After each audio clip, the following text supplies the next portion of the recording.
Hello, my name is Islamiyah. So today I'm going to be talking to somebody that if you listen to radio, you probably have come across his voice. If you work on radio, you probably have come across his video. So yes, you're going to find out who that is. Who is it? Let's find out together. Yeah.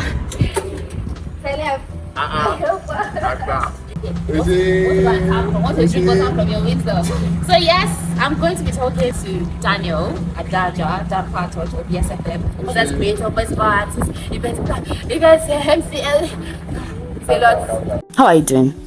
I'm okay. Nigeria is happening. You know why I asked? Because you did that video where you were talking about like radio presenters and how they are faring and everything like that.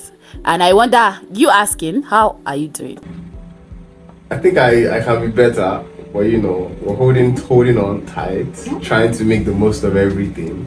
It's not exactly easy, but we try. You wake up every day with the hope of a brighter tomorrow.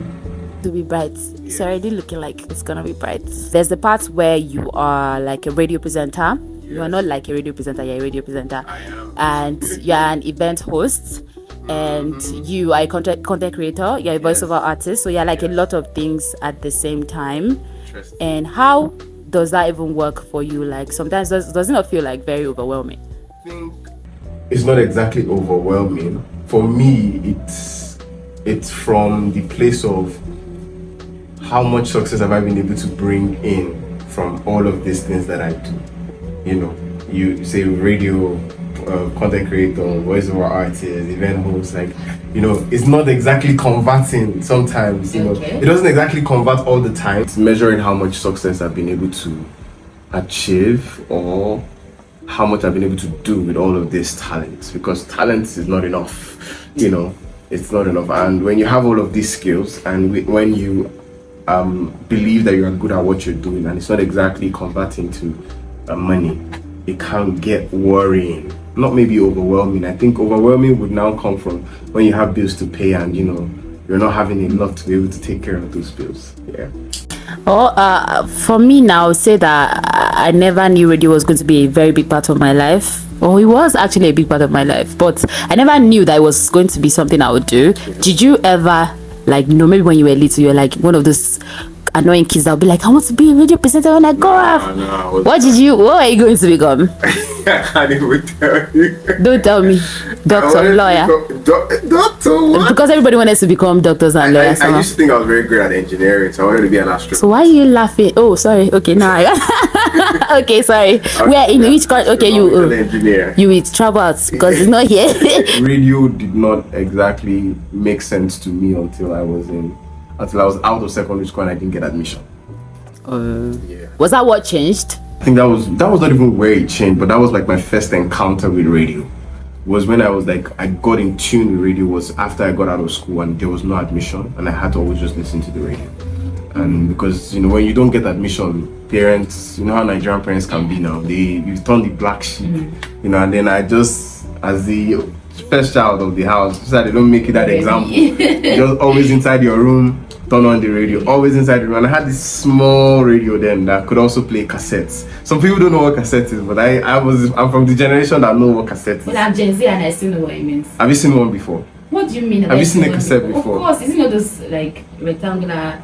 Yeah. That had like this. I'll show you one before you go. I do know what it is. Don't look at me like that. I'm an older Gen Z. Okay, but what were you studying while you were going for? I studied soil science and land management. I'm studying to be an agriculturist. You the future generation of small. We need to revive. No, if I end up having my own property and having my own space of land, I definitely will have a mini farm in my house. And if I have the money, I definitely want to go into agriculture. I think it's beautiful to cultivate your own things, no matter how small. Just care for something, care about something. Yeah. You are already who you are, whether I like it or whether I like to admit it or not. But you do know that you are like big to a certain extent, yes? Big. Okay, let's move on this. Yes, of course, you do know that you are big to a certain point. I really don't like to say I'm big already because I don't know. I think how we measure it is different. Absolutely, but you are. If there was like a discussion of, when people say that, always show up or always be in people's faces, because of the fact that you are in people's faces. I feel like some people that do radio, that talk on air, and probably they're not living in Ibadan. They might have been able to come across your videos quite a number, quite a number. So they already know who you are. Yes. And people that listen to the radio, that listen to you, already know who you are. To a certain point, you are, whether you like it or not, there are quite a number of people that know you. Yeah. So that's something. So do you accept now? Say, I swear to accept.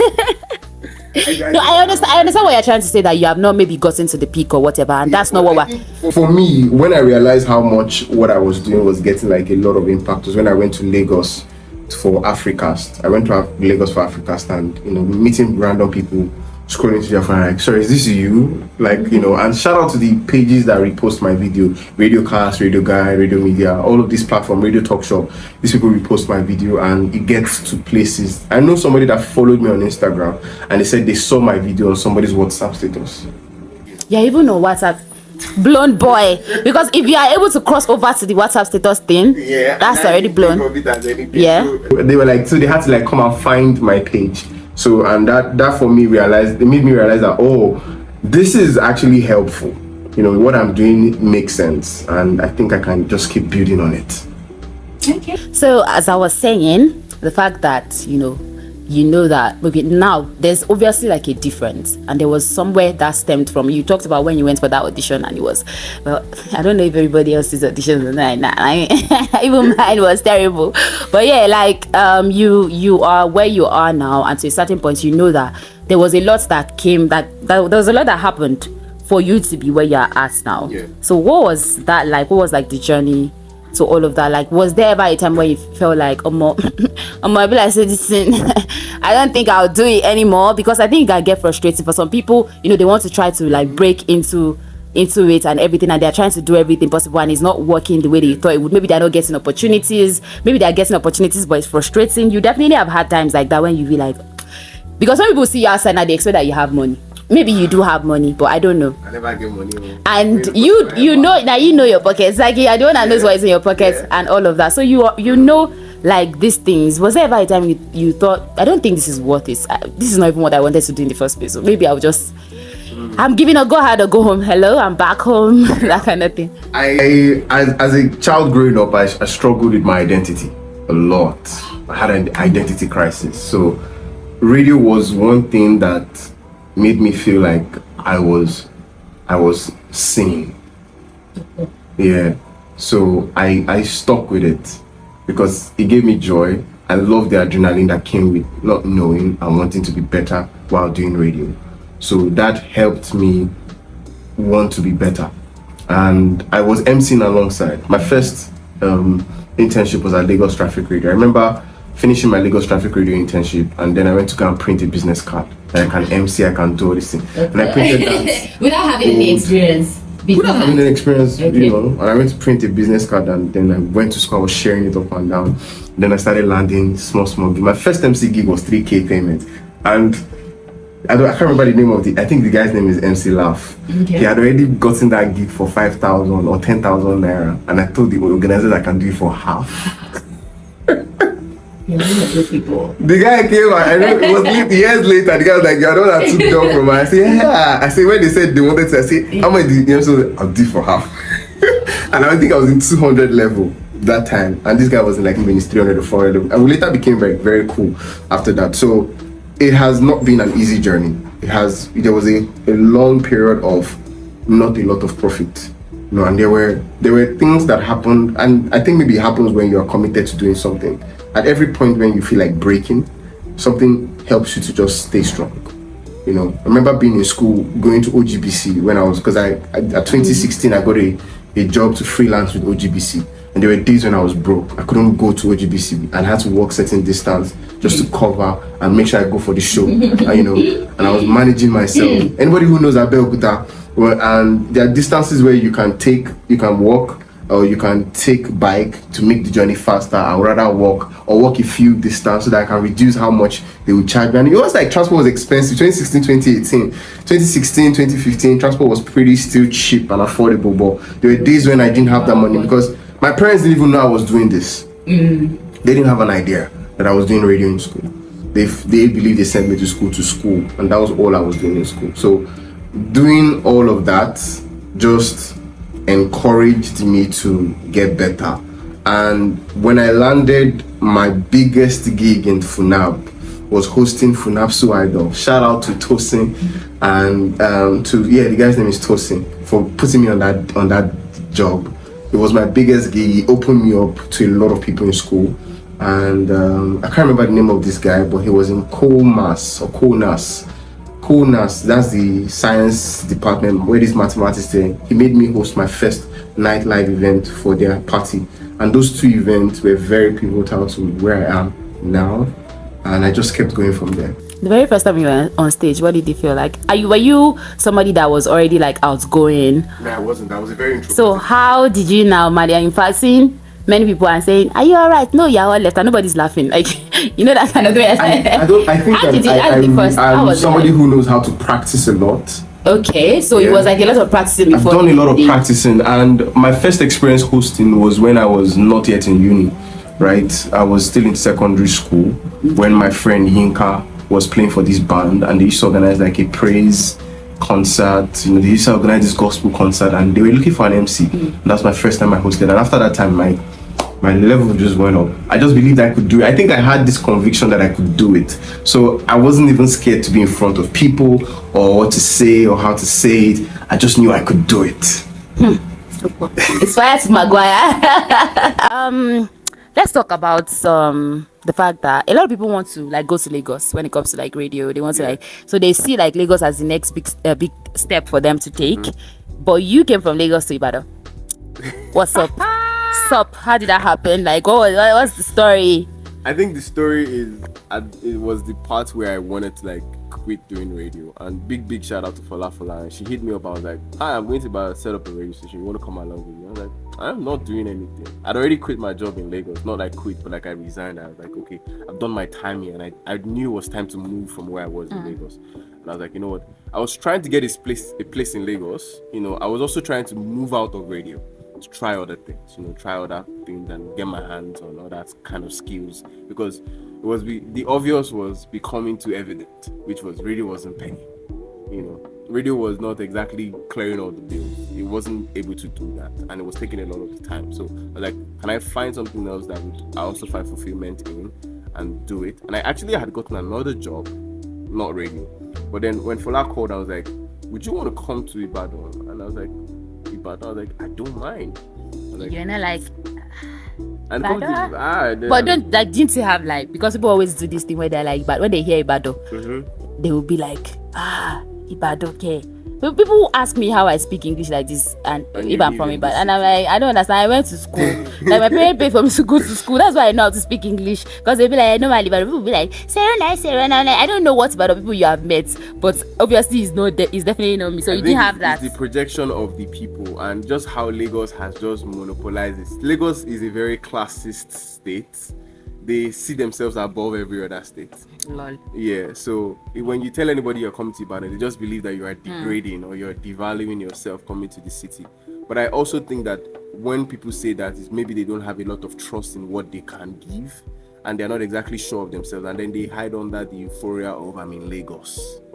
And so it seems like everything that comes from Lagos is good. Yeah, and they don't realize that you can actually deliver good quality from outside of Lagos, which a lot of people. Lai didn't start up from Lagos, and he was delivering great comedy skits, And there are other examples like that of people in other cities. There are these young teenagers who were making film tricks in Kano, for example, and then they were King of Boys ended up making use of those boys to do their SFX for their movies. So you can make impact from anywhere if you really understand how much value you have and you trust the skill that you are doing. It took a lot to get to the place where I'm like, I know I can do. Like, I'm at a point in my career where you cannot tell me I don't know how to do radio. Like, I'm convinced that I know how to do it. Like, I might not be a pro at everything yet, but I know that I know how to do radio 100%. I'm very convinced that if you put me on any media platform, I will deliver. And it took a lot to get there because I've consistently grounded myself, studied my craft, I've learned, I'm consistently learning. And shout out to the people that I also like emulate and I see their work. They're always like putting me on my toe to like, I need to do better. Because if you're not constantly growing, that's when you are worried about if you move from one place to the other, you deliver value. I moved to this city 2022, and within 2022 and now, we have made tremendous impact, right? Yeah, you know, which 2022 we moved in? 2023, right? When did we move in? 2022. Yeah. This is 2022. Yeah, 2022. Because I working a year in 2022. Yeah, that's when it was okay. You 2022. moved in like a few weeks before it started. So I finally moved to the city January 30, 2022 was when I moved into the city, and within 2 years of being in the city, people already know me. People already know what I do. We put out one of the biggest radio shows. I mean, if anybody has never heard of a radio show before, they've heard of the Jollof Men, for one reason or the other, because we did something outstanding. And so it's a question of how much value do you have to give? Are you even grounding yourself enough to like, I can deliver value anywhere, anytime? If they put you under anything, would you deliver value? And it comes from consistently wanting to learn and get better at what you're doing. When you first got here, was there like a culture shock? I know it's not supposed to be like a thing, but definitely it will be like there'll be like a culture shock. You know that thing of I'm going to, it's like all those Nollywood movies where somebody is going to, I'm going to Lagos, Mama, my son, please come back. So there was no moment like that. But when you go, you know, when you now get to the Lagos, as far you're coming from the village and everything, and everywhere is now, you now be like, wow, so this is the city. That kind of. So you didn't have like maybe like culture shocks, maybe like with the way of life of the people, or even like the radio environment, the radio space. Yes, I think it was moving into the city for that made me understand that, oh shit, Yoruba is the most dominant language here. So me as an English presenter, I have to fight for my place. You know, I was talking to a few people yesterday, and I had to tell them that you have to come to terms with the fact that the face of the media in Ibadan are the Yoruba language presenters, and they're not doing a great job at projecting the image of presenters in Ibadan, because they are the face of it, right? English presenters have to come to the terms with the fact that when they come into the city, English presenters will not be the first name on people's lips, right? And interestingly, there were names of people in radio who were English presenters, the likes of Ozolua, Folake Mighty, young man at Channels, and I can't remember his name now, who was also on radio. And there were a couple of people then who were voices on radio that were English presenters. But over the years, the industry accepted more of the local language here than in Lagos. So it took a while for me to understand that you know, Yoruba language was more dominant. You know, most of the radio stations in Ibadan are focused. I think if you even do an overview of the general content on the radio, it's like 80-20. Yeah, there's that maybe like less than 5 stations that are just doing like only English. And even the stations that are doing only English have no choice but to take in some Yoruba sponsored programs, because they also have to make revenue. So it's not exactly easy to come to. So that was one of the culture shocks I experienced. I think second thing would be how people see. So come from Lagos, I'm very comfortable wearing shorts. Wearing a shell shorts up and down. And I remember being I was heading to the office one day, and I washed it, and I was standing at the bus stop, and one lady just looked at me to her side. I am sure. I have an issue with how people critique what people wear. It's a concern for me. I remember being on one time, and that was the major conversation. I just exited. It was like, nah, I can't be in the way. That's like a priority. Like, why is that a major conversation? How somebody's dress related to how well they want to be? You know, like, why are you talking about that? Like, no, I don't want to be a part of that kind of community, so I exited. I just archived it, and I figured out I just exited.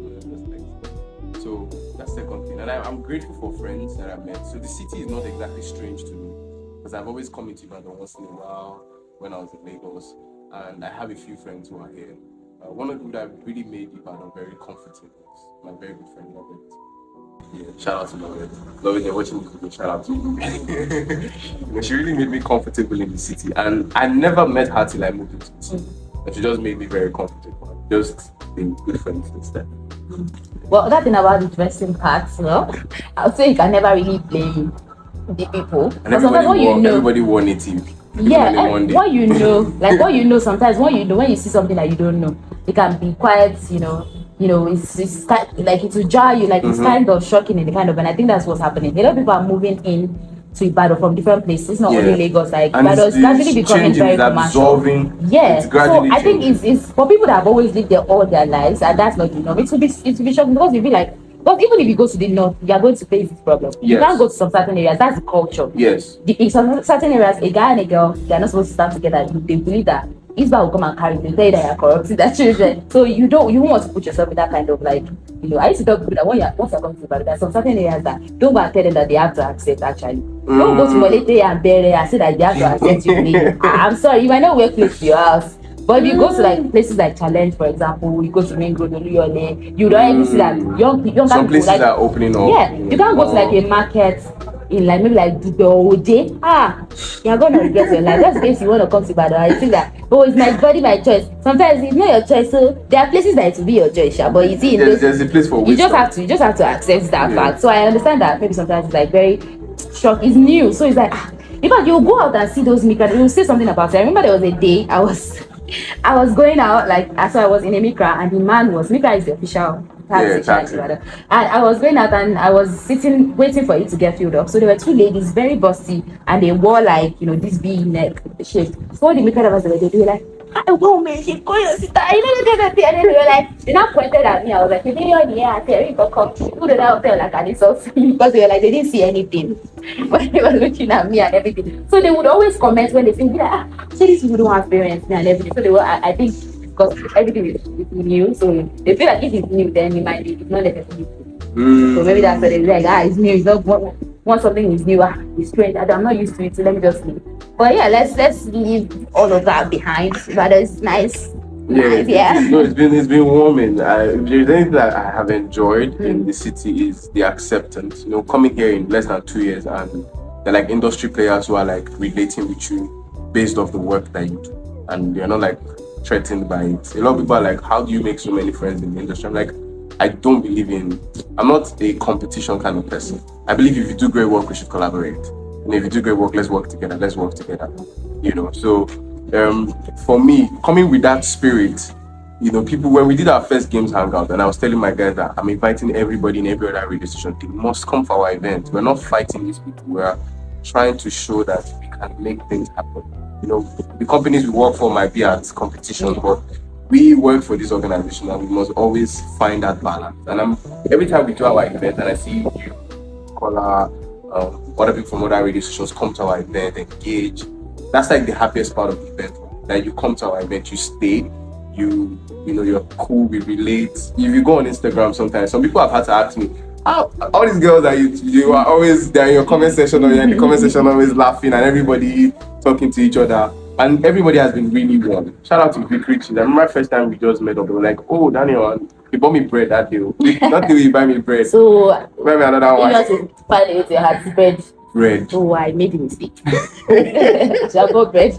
Well, bread now will humble you. Yeah. The price of bread. That's why you even enjoy it more, because you feel like, you bought me bread. Mm-hmm. You did. Yeah. So find a way to my house, buy me bread. Okay. Let's move away from all the radio talk and talk about you also create content. Yeah. Because I realized that you didn't start creating radio content at first. You were giving people relationship advice. I did. Who gave you like your certificates that you so yeah, 5 things that you should see from a man. Do you have those 5 things that you advise people to? I try. I'm not perfect. Why are you not advising them when you do have it? I'm good at giving advice. Those kind of people that are very good at giving advice. But then sometimes doesn't mean that you are able to use this like that advice for yourself sometimes. I do use them sometimes. I've tried to make the things that I say. One of my favorite quotes is be intentional about what you say, be deliberate. Yeah, so I try to make sure that those things are like part of who I am. So when I started filming that relationship content, I just felt like I can do this thing. I think I seen somebody do it, like I can do this, and I did the first one and it hit. People liked it. It was like relationship. But I just felt like there was something about the industry I needed to do. It was like a leaning inside of me that I could film content around radio. And then I had made a list one time. I remember I filmed the first one and I sent it to a few people. I was like, what do you guys think? And then they gave their observation and their comments. And I wasn't exactly sure. But May last year was when I officially started filming radio content. But content before May last year, I'd been weighing in on various conversations in the media, small, just here and there. But majorly was last year May. But you did not ever feel like unsure about posting, because sometimes you like, no, I did. But I don't know a lot of things, and if I start talking about it, wouldn't it be weird? Okay, so I would say that I was worried at the beginning because it was something that was very dicey. There's something about the industry. There are people that would be like, what do you who is it to say these things? But I figured that there was nobody doing it. And so somebody had to start doing it. So I started doing it. So I just started filming. I started doing it, and I was like, okay, nice.